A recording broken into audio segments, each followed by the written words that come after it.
Good. Donc, ce soir, on va être à notre quatrième cours sur le Shenming qui est le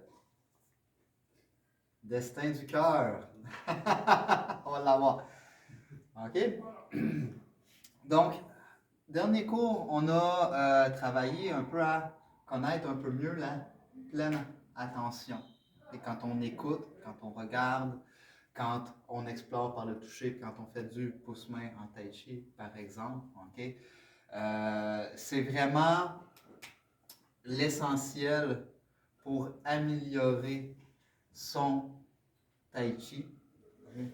C'est-à-dire que quand on fait un mouvement, on utilise notre regard pour regarder son professeur qui exécute le mouvement. On peut regarder les élèves plus avancés pour voir comment ils pratiquent leur mouvement.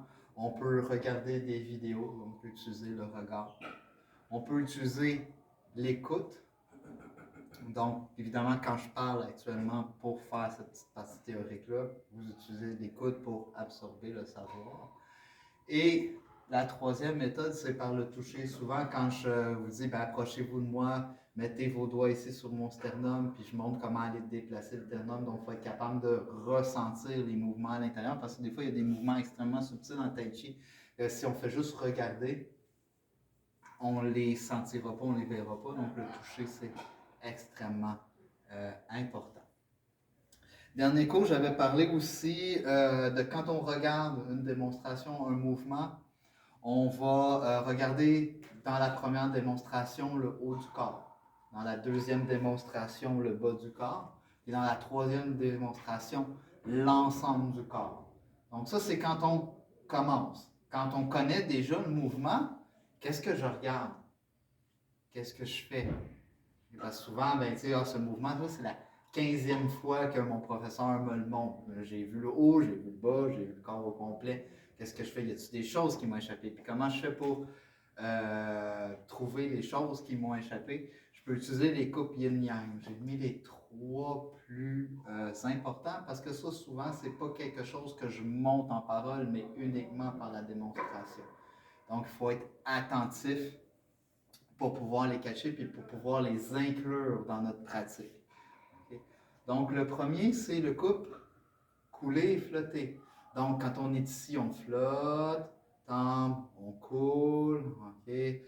Quand on est, par exemple, ici, ici, on flotte, on coule, après ça, on va faire notre déplacement. Donc, ce petit flotter couler-là, il faut le regarder. Au début, je commence à voir le mouvement de base. OK, il est ici, il ouvre, tape, il fait son mouvement, il avance. OK, mais là, après ça, je peux voir qu'un flotté, un coulé, transfert.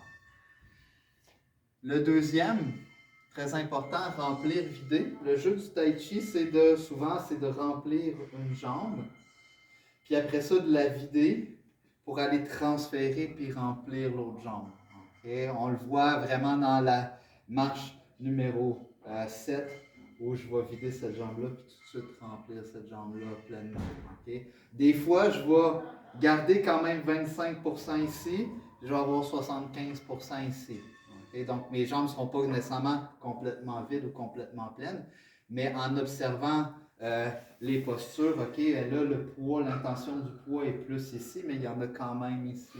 OK, donc, vous voyez, quand vous êtes plus avancé, commencez à regarder la distribution du poids dans les jambes. Okay. Ensuite, il y aurait le enroulé, déroulé, okay, qu'on peut voir. Souvent, au début, on commence une posture, je dirais, statique.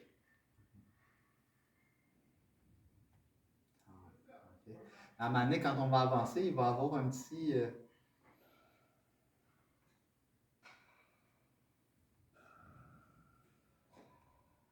Okay, donc, le corps va s'enrouler un petit peu sur lui-même, s'enrouler, se dérouler, okay, parce que je veux toujours pouvoir charger et décharger ma force après. Quand je fais ça, j'habitue mon corps à aller chercher ça.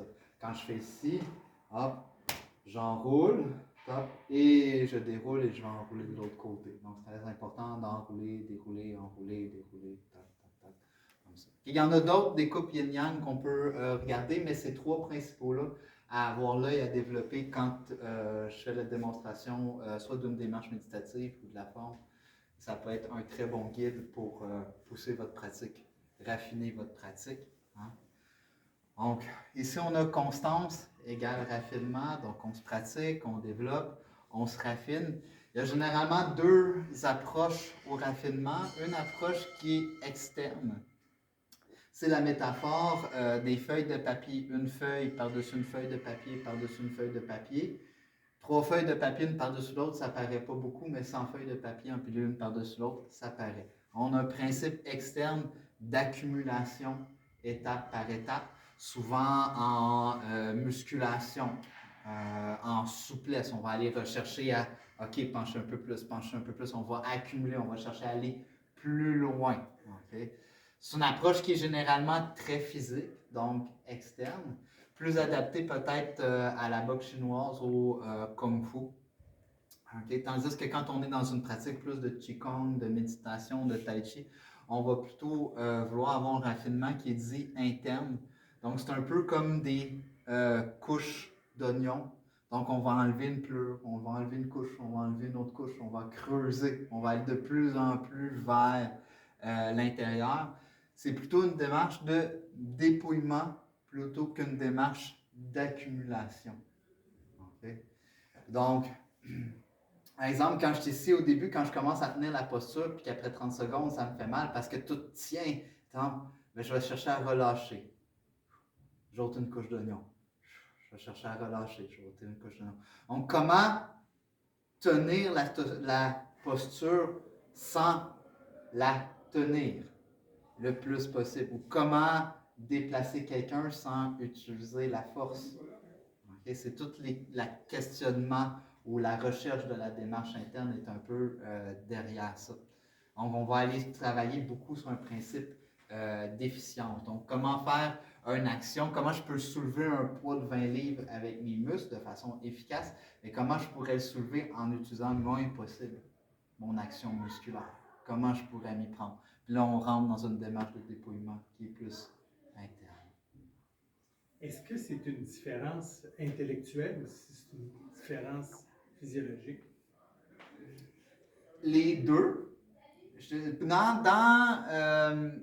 Dans la théorie de la pratique, toute la théorie de la pratique, généralement, ce n'est pas des choses qui sont expliquées de façon comme ça dans un cours théorique. Parce qu'on veut, idéalement, dans une démarche de processus puis de recherche, que l'élève arrive à ces conclusions-là par sa propre pratique. Donc, c'est une démarche intérieure. Puis le changement entre une démarche d'accumulation et une démarche de dépouillement va se faire en pratiquant. Puis tu vas la sentir quand tu vas arrêter ici, comme de forcer ta posture du cavalier pour te tenir, au lieu de juste relâcher puis couler dans ta posture. La sensation intérieure va être très différente, puis ça n'a rien d'intellectuel. C'est très, très physique. Donc, mais la théorie doit aider à guider la pratique, puis la pratique doit servir à venir confirmer la théorie. Donc, les deux se nourrissent pour moi mutuellement. On doit trouver un équilibre. Parce que si on reste juste dans les mots, on n'ira pas dans la pratique, dans l'art. Mais si on est juste dans la pratique, puis on n'a aucun, je dirais, élément théorique pour nous guider, des fois, on peut s'égarer pendant longtemps avant de trouver le chemin. Voilà. C'est une très bonne question. Merci.